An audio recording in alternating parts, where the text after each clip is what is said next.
ಹುಚ್ಚ ಹಕ್ಕಿಯ ಕತೆ.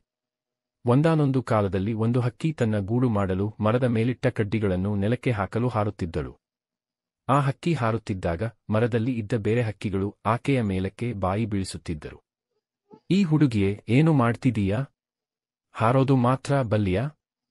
ಏಕೆ ವ್ಯರ್ಥದ ಶ್ರಮಪಡ್ತೀಯ ಅಂತ ನಗ್ತಾ ಹೋದರು.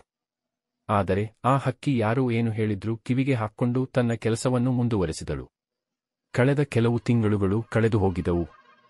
ಆ ಮರದಲ್ಲಿ ಗೂಡು ಕಟ್ಟಲು ಪ್ರಯತ್ನಿಸಿದ್ದ ಹಕ್ಕಿ ಇಂದು ಅದರ ಗೂಡನ್ನು ಕಟ್ಟಿರುವುದನ್ನು ಕಂಡು ಬೆರೆವೇರಿದರು.